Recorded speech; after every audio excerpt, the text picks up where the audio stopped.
கர்த்தருடைய பரிசுத்த நாமத்துக்கு ஸ்தோத்திரம். இன்னைக்கான வேத பகுதியை பார்க்கறதுக்கு முன்னாடி நேற்று நம்ம வீடியோவில் கேட்ட வினாவுக்கான விடையை இன்னைக்கு நம்ம பார்க்கலாமா? நாம் ஆசீர்வாதம் பெற வேண்டும் என்றால் என்ன வேண்டும்? இதுக்கான பதில் விசுவாசம். சரி, இப்போ நம்ம இன்னைக்கான ஒரு சின்ன வினாவை பார்க்கலாமா? தேவன் எவருக்கு சத்துருவாக இருப்பேன் என்று சொல்கிறார்?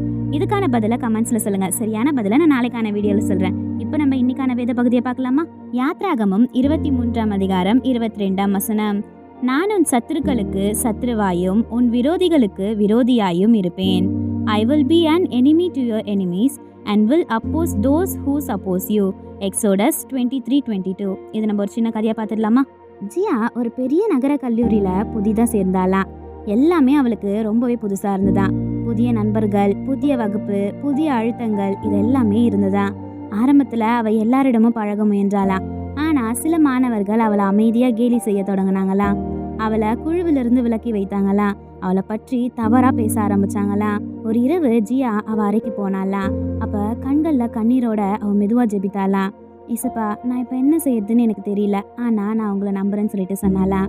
அடுத்த சில நாள்ல உடனே எதுவும் மாறலையா. ஆனா அவளுக்கு ஏதோ மாறினது போல இருந்ததா.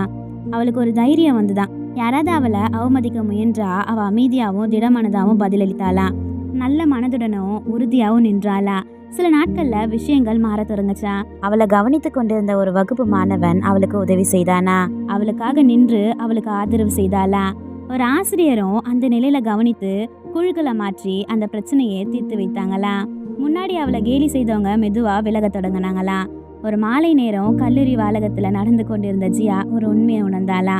அவ ஒருபோதும் தனியா போராடலன்னு சொல்லிட்டு தேவன் அவ கூடவே இருந்தார். அவ பார்க்க முடியாத விதத்திலையும் எல்லாத்தையும் மாற்றி அமைத்தார். ஆமென்.